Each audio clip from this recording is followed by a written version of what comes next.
네, 오늘 아침에 나누고자 하는 하나님의 은혜 말씀이 변경되었습니다. 마태복음 15장 21절에서 28절 말씀입니다. 마태복음 15장 21절에서 28절의 말씀입니다. 다 같이 합독하겠습니다. 예수께서 거기서 나가사 두로와 시도 지방으로 들어가시니 가나안 여자 하나가 그 지경에서 나와서 소리질러 이르되 두 다윗의 자손이여 나를 불쌍히 여기소서 내 딸이 흉악하게 귀신 들렸나이다 하되 예수는 한 말씀도 대답하지 아니하시니 제자들이 와서 청하여 말하되 그 여자가 우리 뒤에서 소리를 지르니 그를 보내소서. 예수께서 대답하여 이르시되 나는 이스라엘 집에 잃어버린 양 외에는 다른 데로 보내심을 받지 아니하였노라 하시니 여자가 와서 예수께 절하며 이르되 주여 저를 도우소서. 대답하여 이르시되 자녀의 떡을 취하여 개들에게 던짐이 마땅하지 아니하니라. 여자가 이르되 주여 올소이다마는 개들도 제 주인의 상에서 떨어지는 부스러기를 먹나이다 하니 이에 예수께서 대답하여 이르시되 여자여 내 믿음이 크도다 내 소원대로 되리라 하시니 그때부터 그의 딸이 나으니라. 아멘. 하나님의 말씀입니다. 제가 마태복음 15장 21절 28절은 오래전에 기도순례라는 시리즈 설교 가운데 제가 매달리기, 기도의 관점에서 제가 오늘 본문을 이해했다면 오늘은 이 본문 자체가 가지고 있는 미닝 전체를 좀 포괄적으로 이해하기 위해서 오늘 본문을 설교하기로 한 것입니다. 마태복음 15장 21절에서 28절은 예수님과 가나안 여인 사이에 있었던 긴박감이 넘치는 대화들로 주로 구성되어 있습니다. 특별히 성경학자들에게 굉장한 매력적인 본문이라고 할 수 있습니다. 왜냐하면 이 본문을 처음 대할 때 우리가 일반적으로 알고 있는 예수님의 모습과는 상당한 차이가 있는, 그래서 당혹스러움을 느낄 수 있는 말씀이기 때문입니다. 특별히 26절을 보게 되면 이 여인을 예수께서 개에 비유했습니다. 충격적이기까지 한 것입니다. 표면적으로 보게 되면 예수님은 남성 우월주의자 혹은 민족주의처럼 보이기까지 하는 것입니다. 그래서 오늘 본문에 나오는 예수 그리스도는 과연 우리가 어떻게 이해해야 할 것인가 하는 질문을 가지고 오늘 본문을 우리가 읽어보도록 하겠습니다. 특별히 성경을 해석하는 데 있어서 가장 중요한 요소는 문맥입니다. 오늘 본 말씀 15장 21절 28절의 내용을 바르게 이해하기 위해서는 적어도 15장 1절에서 20절까지의 내용을 저희가 봐야 됩니다.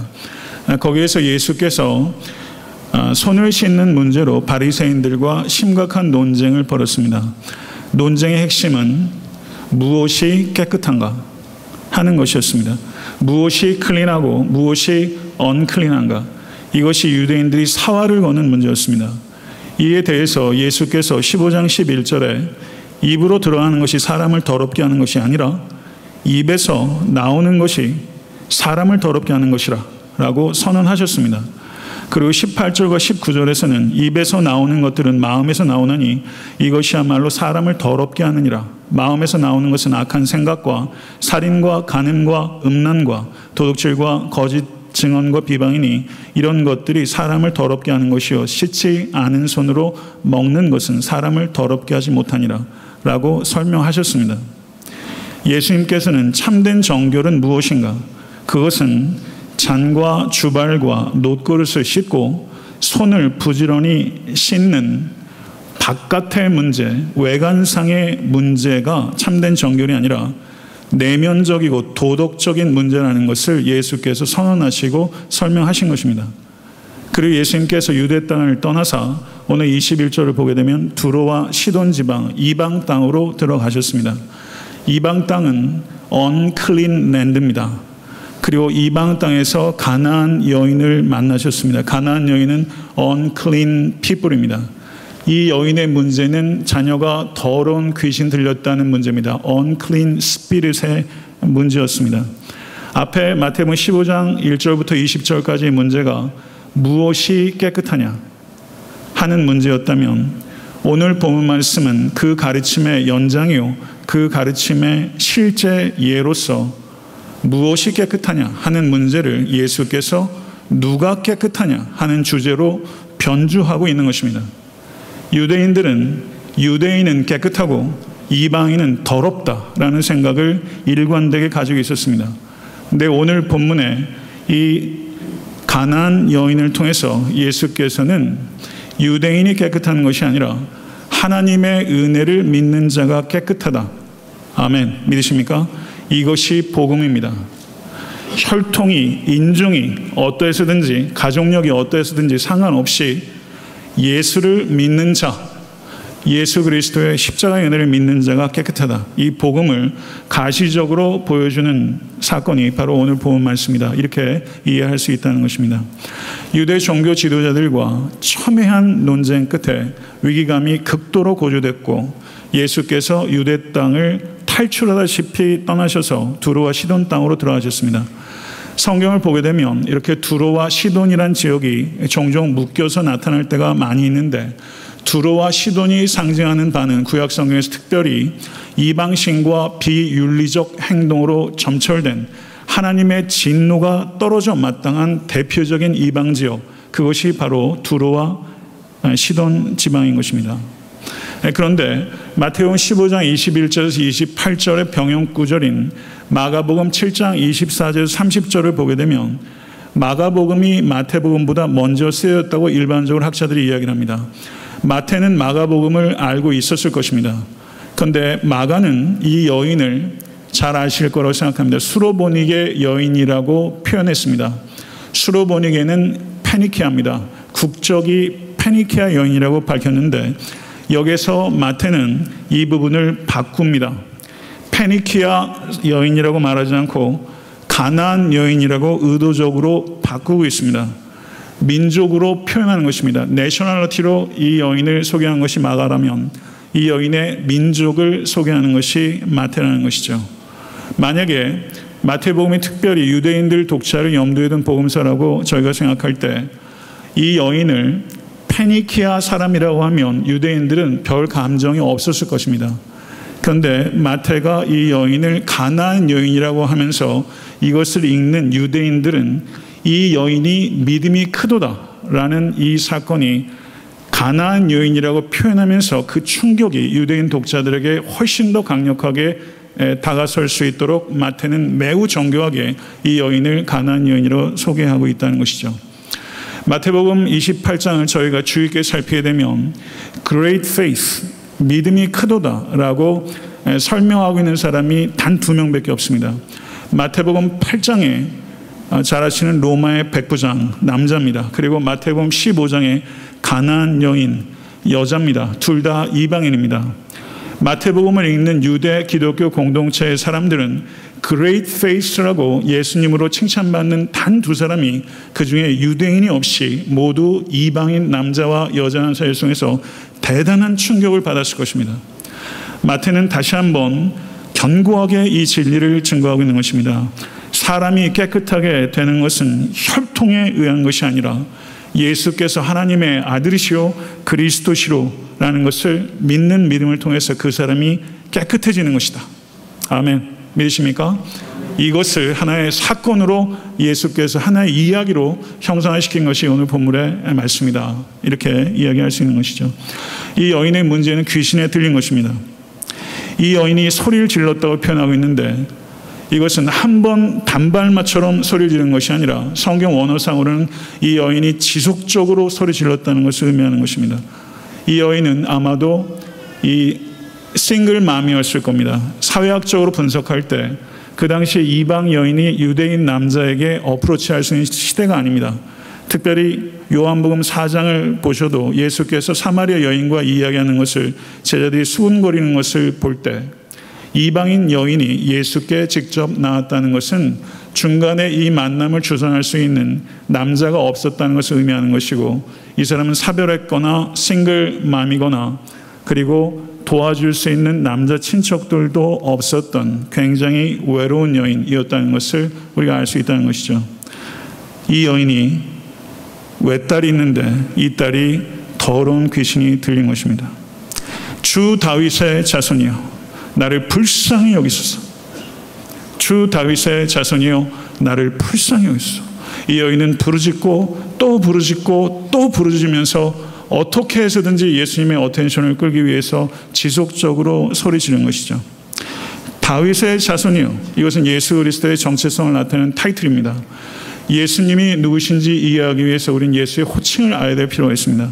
Son of David, 다윗의 자손이요. 그런데 다윗의 자손이라는 이 용어를 유대인들이 어떻게 이해하냐면요, 이거는 성경 밖에 있는 여러 문헌들 속에 다윗의 자손이라는 표현이 8번 등장합니다. 그런데 그 모든 것들이 다 정치적 맥락, 군사적 맥락, 경제적 맥락이 있었어요. 유대인들은 다윗의 자손을 기다립니다. 그러나 그들이 원했던 다윗의 자손은 현세적이고 세속적인 다윗의 자손입니다. 다윗의 자손이라는 개념이 그렇게 소비되고 있었기 때문에 복음서를 보시면 한 군데도 예수께서 나는 다윗의 자손이다 라고 말한 적이 없습니다. 왜냐하면 오해를 불러일으킬 수 있기 때문입니다. 그렇지만 사람들이 예수께 다윗의 자손이여 나를 불쌍히 여겨주시옵소서 라고 했을 때는 나는 다윗의 자손이 아니다 라고 주님께서 말한 적이 없습니다. 왜냐하면 다윗의 자손이기 때문입니다. 마태복음 22장 45절을 보게 되면 유대인과 신학적인 대화가 오갈 때 예수께서 이렇게 대답하셨습니다. 다윗이 그리스도를 주라 칭하였은즉 어찌 그의 자손이 되겠느냐. 어떤 의미입니까? 여기서 예수께서는 질문을 통해서 진술보다 더 강력하게 자신의 정체성을 드러내신 것입니다. 예수님은 다윗의 자손입니다. 마태복음을 보셔도, 그리고 사무엘 상하를 보셔도 다윗의 아들들이 많이 있었어요. 그 많은 다윗의 아들들 가운데 솔로몬, 암논, 압살롬 다 다윗의 아들들이죠. 그 아들들은 A son of David입니다. 그러나 예수 그리스도는 A son of David이 아니라, 제가 누차 강조하지만 The son of David, 다윗의 자손이지만 유일무이한 다윗의 자손, 그리고 다윗보다 크신 다윗의 자손, 다윗이 주라고 고백했던 다윗의 자손, 그리고 다윗보다 pre-existence, 선재하셨던 하나님, 예수 그리스도는 바로 The Son of David, 다윗보다 크신 다윗의 자손, 곧 하나님이신 다윗의 자손. 아멘. 이것이 다윗의 자손이라는 타이틀이 가지고 있는 의미예요. 이 의미를 사람들이 이해하지 못했어요. 12제자 이해 못했습니다. 이 여인이 이해했을까요? 이해 못했어요. 부활 이전에 예수께서 어떠한 다윗의 자손인지 이해한 사람은 단 한 사람도 없었습니다. 그렇지만 흥미로운 것은요, 마태복음을 읽어보십시오. 마태복음 1장 1절부터 예수를 다윗의 자손이라고 고백해요. 그런데 마태복음을 쭉 읽다 보니까 다윗의 자손이라고 고백한 사람들이 꼴이 비슷해요. 마태복음 9장을 보니까 두 맹인이 다윗의 자손이요 라고 그랬고, 마태복음 15장에 가나안 여인이 다윗의 자손이요, 마태복음 20장에 또 맹인이 다윗의 자손이요, 마태복음 21장에 예수께서 예루살렘에 입성하실 때 Save us, 호산나, 다윗의 자손이요. 누가 그렇게 불렀죠? 어린아이들이 불렀어요. 두 맹인, 가나안 여인, 어린아이, 보지 못하는 사람, 이방인, 그리고 어린아이, 지적 수준이 아무래도 떨어질 수밖에 없는 어린아이. 이 아이가 아까 말씀드렸던 The Son of David의 의미를 다 이해하지 못했지만 예수님을 다윗의 자손이라고 희미하게라도 이해했던 사람은 이 사람들이라는 거죠. 여러분은 예수님을 아십니까? 예수님을 어떻게 알고 계십니까? 성경에 예수님을 알고 계십니까? 다윗의 자손이라고 이해했던 사람은 사두개인들, 바리새인들인데 정작 그 사람들은 이해하지 못했고 그렇게 말하지 못하게 했습니다. 저는 예수님의 실체에 접근할 수 있기 위해서 우리에게 뭐가 필요한가? 저는 지식이 필요한 부분이 있지만 지식이 아니라는 거예요. 자기가 지극히 작은 자요, 자기가 지극히 죄인이요, 자기가 심령이 가난한 자, 그 사람들이 예수를 다윗의 자손이라고 고백할 수 있다는 것이죠. 사랑하는 성도 여러분, 모쪼록 심령이 가난한 성도 되십시오. 그래서 예수 그리스도께서 누구신지를 진실로 경험하고 만나실 수 있는 축복이 여러분과 저에게 있을 수 있게 되기를 간절히 소원합니다. 주여 나를 불쌍히 여기소서, 이 기도의 언어를 우린 주목해야 돼요. 시편 전체에 주여 나를 불쌍히 여기소서는 기도가 16번 등장합니다. 우리들은 이 부분을 읽을 때 아무 느낌이 없을 거예요. 그런데 유대인들은 이것을 읽을 때 시편의 기도네, 가장 경건한 유대인의 기도가 가나안 여인의 입술을 통해서 나오다니 유대인은 그렇게 느끼는 거예요. 그러면 마태는 이 여인의 이와 같은 기도를 통해서 질문을 던지는 거예요. 누가 유대인인가? 누가 유대인인가? 우리에게 질문은 누가 그리스도인인가? 교회 문턱을 넘으면 그리스도인인가? 유대인의 피를 가지고 있으면 유대인인가? 이 질문을 이 마태는 던지고 있는 것이죠. 진정한 의미의 유대인들은 인종과 혈통과 관계가 없는 것입니다. 사도 바울도 로마서 4장에서 아브라함이 의롭다 인정을 받은 것은 그의 할례 때문이 아니라 그의 믿음으로 말미암은 것이다. 믿으십니까? 아브라함은, 그래서 사도 바울은 할례자의 조상이 아니라 믿는 자의 조상이라고 정의했습니다. 우리가 아브라함의 후손인 줄로 믿습니다. 믿는 자가 아브라함의 후손이요, 믿는 자가 아브라함의 후사요, 믿는 자가 아브라함에게 약속된 모든 축복의 상속자인 것입니다. 그러므로 오늘 본문의 이 여인의 이 고백을 통해서 누가 유대인인가? 이 여인이 유대인이다. 누가 유대인인가? 예수를 주와 그리스도로 영접한 여러분과 제가 유대인이다. 성경은 사실 그것을 이야기하고 있다는 것이죠. 그런데 성도 여러분, 이 여인의 이 절박한 요구에 대해서 예수님의 반응은 무반응입니다. 23절을 보세요. 23절을 보게 되면 거기에 예수께서 한 말씀도 대답하지 아니하셨다. 이것을 한 성경학자는 stony silence라고 표현했어요. 돌처럼 예수께서 침묵하셨다. 한 말씀도 하지 아니하셨어요. 예수께서는 성육하신 말씀이신데 말씀이신 분이 말씀하지 아니하셨다. 그래서 성경학자는 이거를 기가 막히게 표현했어요. The word has no word, 이렇게 표현했어요. 말씀이 말씀을 하지 않으셨어요. 우리가 사람과 사람 사이의 대화도 보면요, 뭘 이렇게 어렵게 요청했을 때 가타부타 싫으면 싫다 얘기해 주는 게 차라리 낫지, 아무 얘기하지 않는 거, 이거 죽을 노릇입니다. 예수님께서 여기에서 한 말씀도 안 하셨어요. 그런데 그러자 예수께서 어떻게 합니까? 더 이 여인이 부르짖었죠. 그랬더니 제자들이 예수께 와서 제자들이 말하기 시작해요. 뭐라고 말하냐면, 이 여자가 우리 뒤에서 소리를 지르오니 보내소서 라고 말했습니다. 이 제자들이 갑자기 왜 이렇게 얘기를 하는 걸까요? 갑자기 제자들이 긍휼이 차고 넘치나요? 사람은 잘 안 바뀝니다. 이 여인에 대한 긍휼의 마음이 차고 넘쳐서가 아니에요. 예수님께서 평소에 하시는 것처럼 하시지 왜 안 고쳐주셔가지고 자기들이 보기에도 귀신 들린 딸이 있는 여인이 가라고 해서 말을 안 한다고 해서 가지 않을 것 같은데, 빨리 고쳐주시고 이 여인 send her away, 이 여인 빨리 보내십시오. 긍휼의 마음이 아니라 이 여인에 대한 짜증이 섞여서 예수께 이 제자들이 요청하고 있는 거예요. 그랬더니 그 다음 보십시오. 주님께서 제자들에게 말을 해요. 나는 이스라엘 집에 잃어버린 양 외에는 다른 데로 보내심을 받지 아니하였노라. 예수님께서 지금 누구와 이야기합니까? 제자와 이야기합니다. 예수님께서 지금 이 여인을 왕따 시키는 거예요. 왕따 당해보셨어요? 그거 아주 유쾌하지 않습니다. 투명 인간 취급하는 거예요. 내가 도와달라고 계속 부르짖고 있는데 예수께서는 한 말씀도 안 하시다가 말을 하셨는데 딴 사람은 얘기를 해요. 왕따 당하는 거 기분 고약합니다. 여기에서 예수께서 그렇게 하셨어요. 그런데 우리가 마태복음 10장 5절에서 6절을 한번 살펴봐야 될 필요가 있습니다. 마태복음 10장 5절에서 6절 다 같이 한번 읽겠습니다. 시작.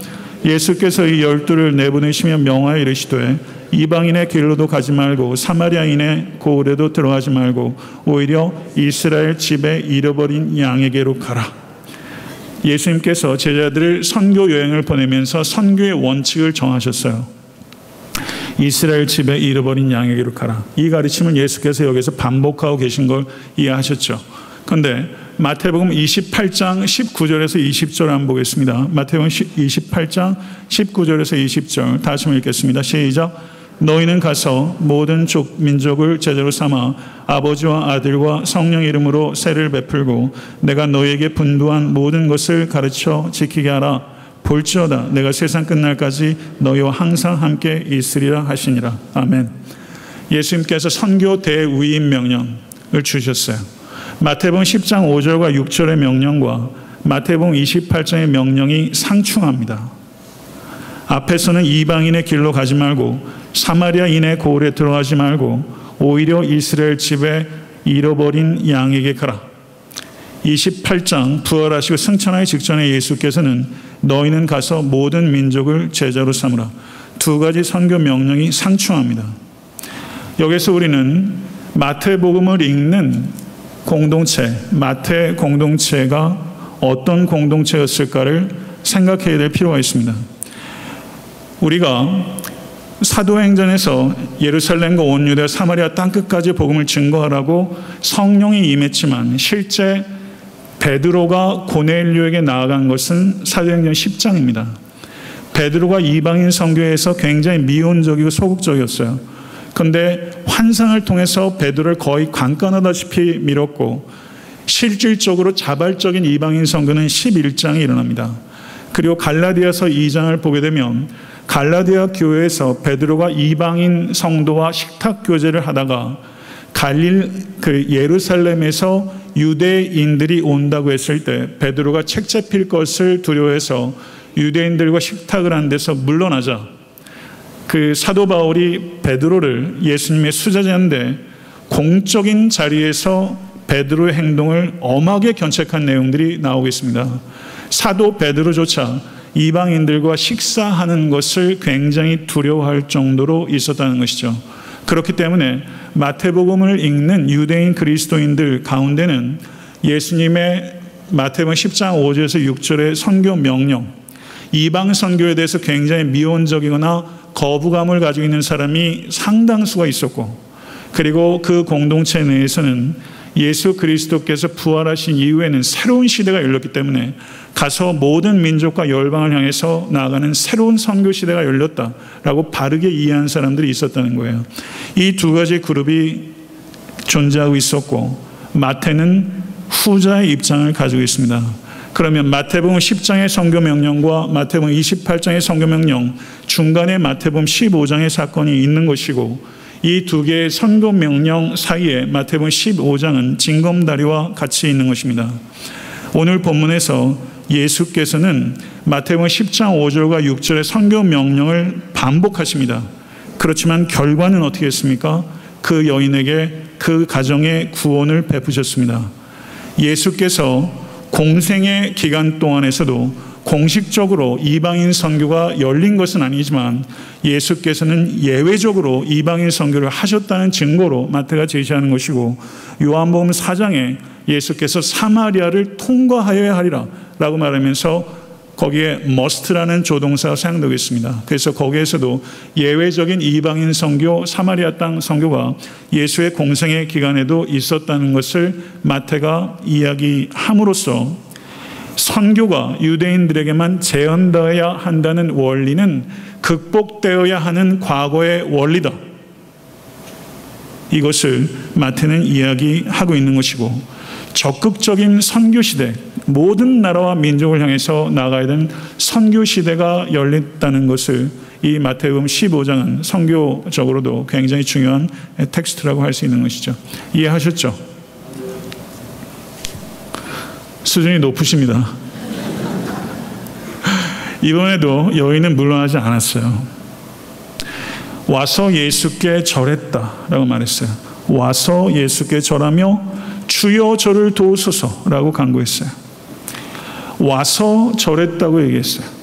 예수님께서는 이와 같이 계속적인 거절을 통해서 이 여인을 밀쳐낸 것처럼 보이지만 실제는 밀려는 게 아니라 끌어당기려고 한 것이고, 이 여인은 예수께 와서 절하면서 주여 나를 도우소서라고 말하고 있는 것입니다.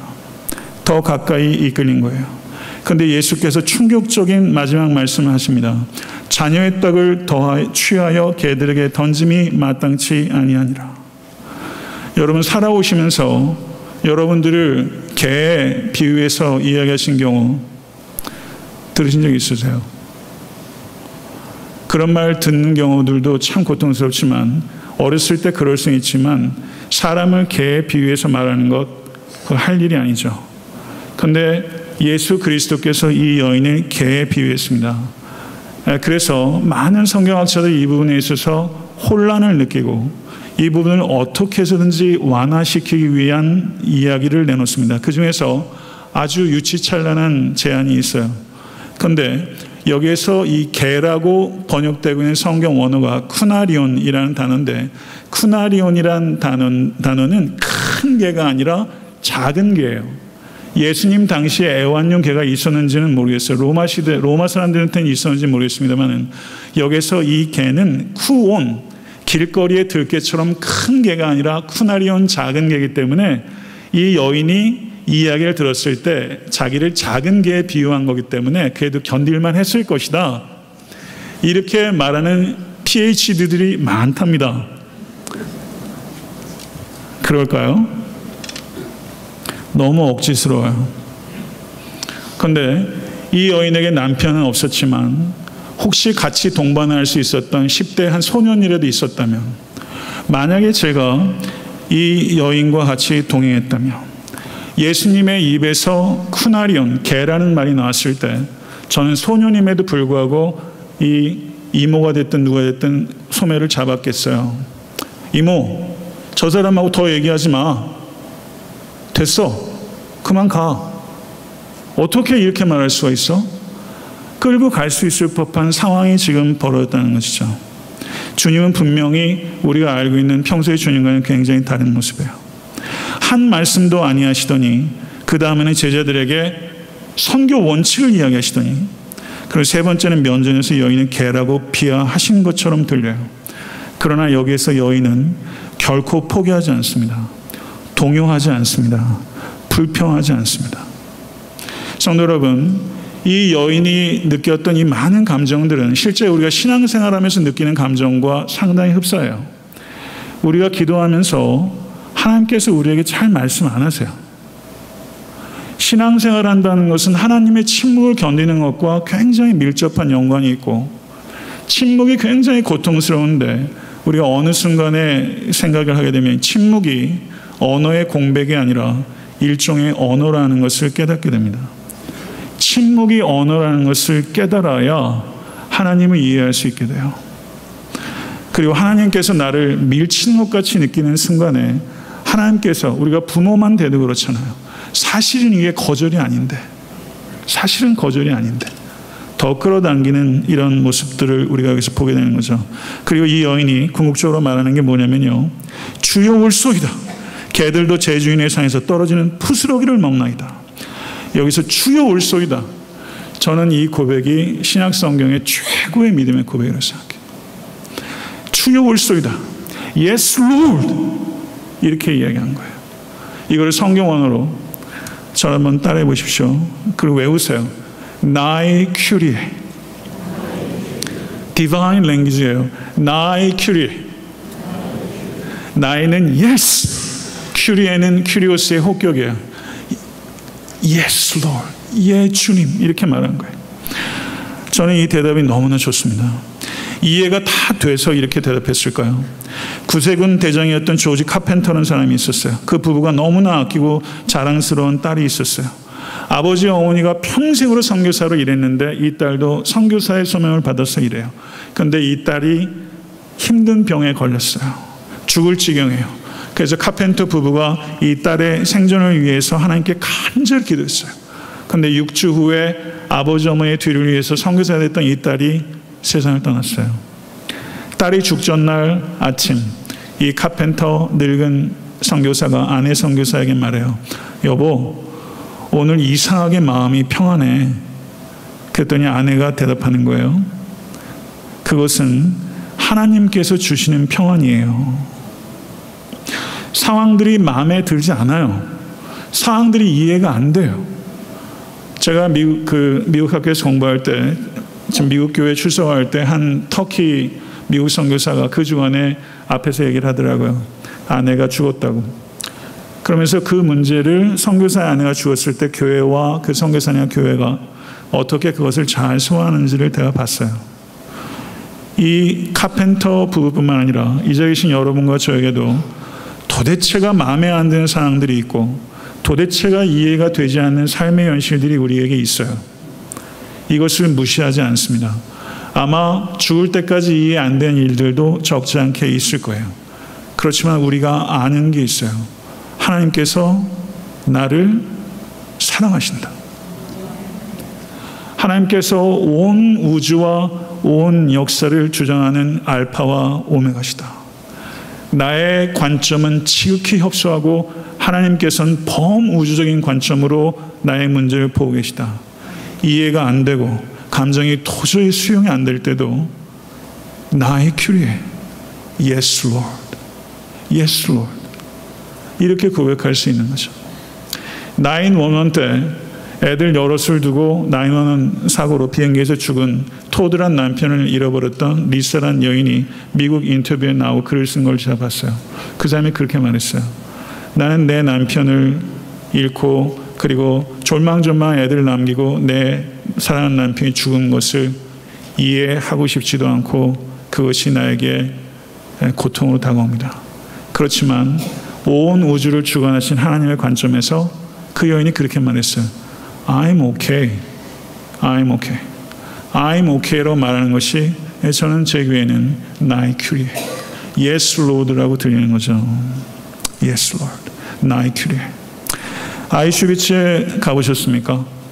제가 보스턴에 공부할 때도 보스턴 그 한복판에 유대인의 희생을 기념하는 그런 곳이 있어요. 아이슈비츠에 한 초라한 임시 막사에 있었던 곤고한 유대인이 밖을 무심코 쳐다봅니다.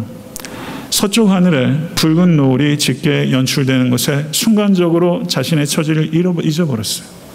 그리고 붉은 노을의 광경에 완전히 매료됐어요. 그리고 이 유대인 포로가 한마디를 해요. 세상이 이렇게 아름다울 수 있다니. 세상이 이렇게 아름다울 수 있다니. 그렇게 혹독한 삶의 현실 속에 있으면서 소설보다 더한 환경 속에 있으면서 세상이 이렇게 아름다울 수 있다니. 제가 이 부분을 책을 읽으면서 얼마나 감동이 되는지. 세상이 이렇게 아름다울 수 있다니.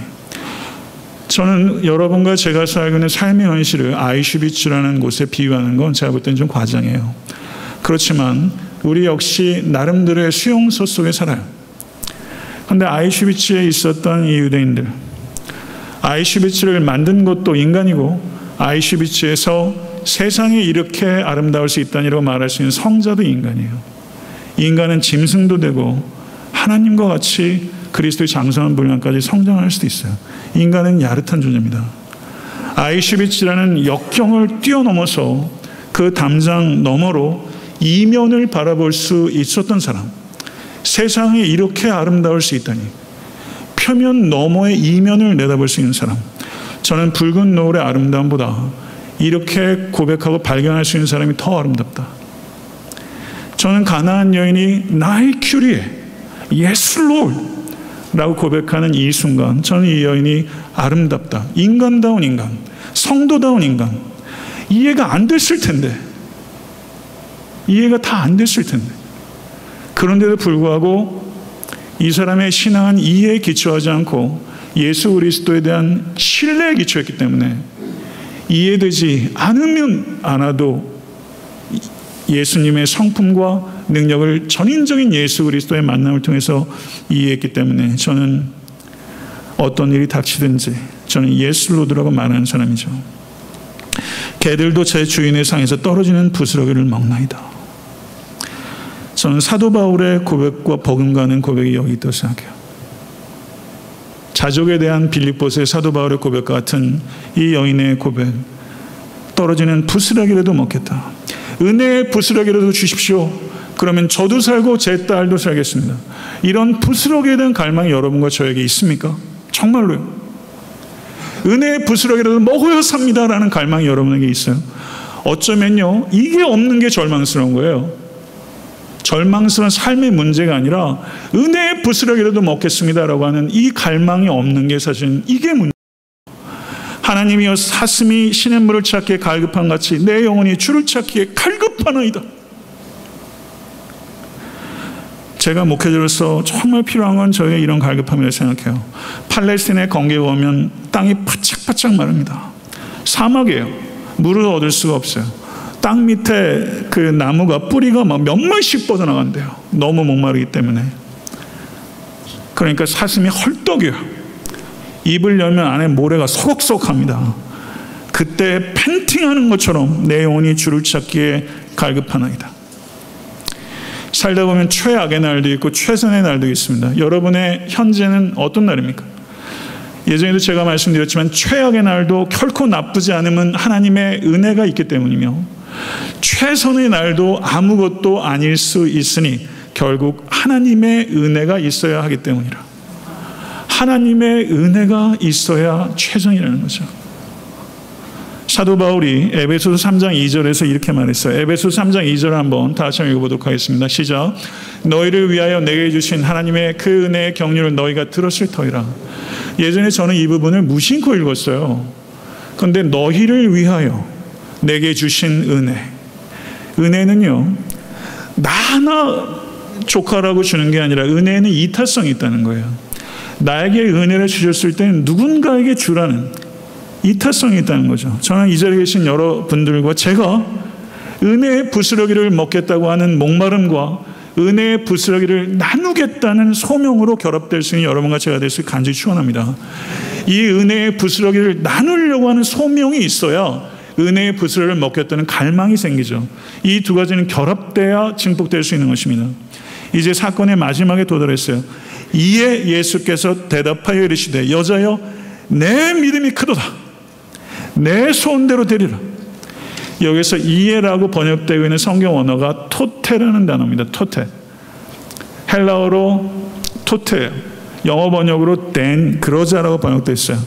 그런데 여기에 보게 되면요, 저는 예수님께서 이에 기다렸다는 듯이 여자의 내 믿음이 크다. 예수님이 가슴을 확 쓸어내린 것 같아요. 예수님이 이 시간을 만들어 오신 거예요. 23절부터 27절까지 한번 보세요. 우리 번역에서는 하나도 나오지 않아요.